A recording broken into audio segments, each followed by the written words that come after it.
Je suis de retour, j'ai décidé de revenir et aujourd'hui on va parler d'un manoir. Est-ce que vous savez ce qu'est un manoir? Eh bien le manoir c'est l'équivalent chez les Coréens du manga chez les Japonais. Donc vous voyez, voilà. Sauf qu'il y a une différence entre le manga et le manoir. Il faut bien savoir que le manga est en noir et blanc et que le manoir est tout en couleur. Voilà. Du coup, on va parler de Tower of God aujourd'hui. Donc vous avez peut-être entendu parler parce qu'il a eu une adaptation animée par les Japonais. Voilà. Du coup, bien sûr, on va parler aussi de l'adaptation animée. Voilà. Sinon, du coup, le manoir a commencé à sortir en 2010 en Corée du Sud, la version papier. Et plus tard, quelques années plus tard, il a commencé à sortir sur la plateforme Webtoon. Voilà. Donc, personnellement, je le lis sur la plateforme Webtoon parce que voilà, c'est le seul endroit où je peux le lire. Si vous voulez le lire, vous pouvez essayer de télécharger l'appli. Sinon, ou essayer de trouver les scans sur internet, je pense que c'est possible, honnêtement. Voilà. Du coup, ça touche pour genre action, aventure, comédie, drame, fantasy et mystère.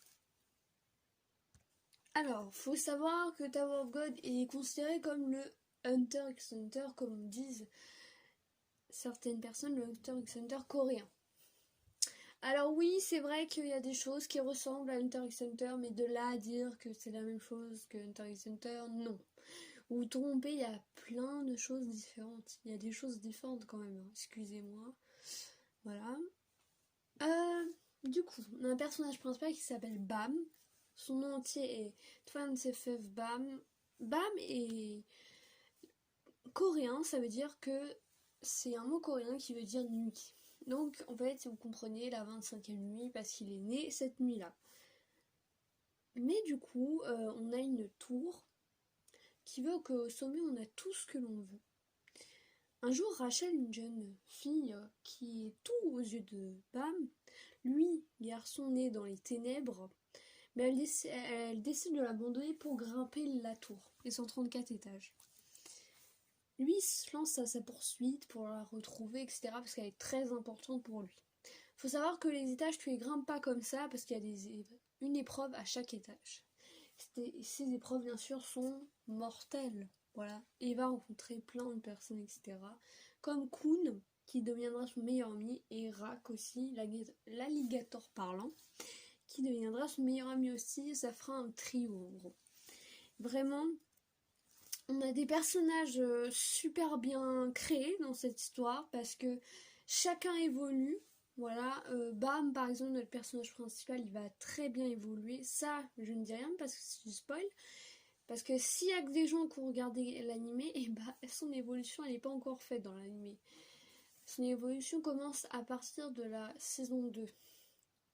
Et l'animé, il n'y a qu'une saison pour l'instant avec 13 épisodes. Donc partons sur l'animé maintenant. Alors l'animé, même résumé bien sûr que le manoir, vu que c'est l'adaptation.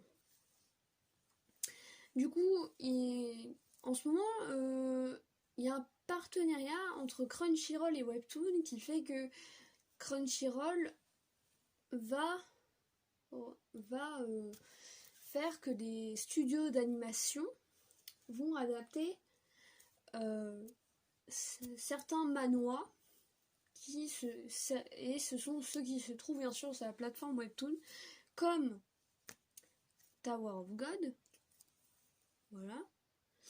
Sinon aussi, il y a God of High School qui a aussi été adapté il n'y a pas longtemps, ou Noblesse. Voilà.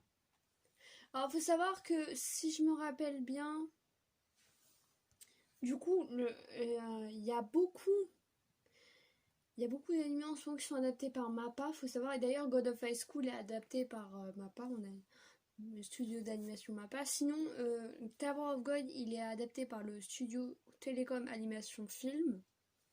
Voilà. Et du coup, faut savoir que il est sorti en printemps-été 2020, l'animé. Voilà. Vous pouvez le trouver à peu près partout parce que moi je l'ai trouvé super facilement pour le regarder honnêtement. Voilà. Et c'est un animé qui accroche vraiment super vite. Voilà. De toute façon, comme le manoir, il accroche super vite. Quand vous regardez, il y a plein de gens qui le disent.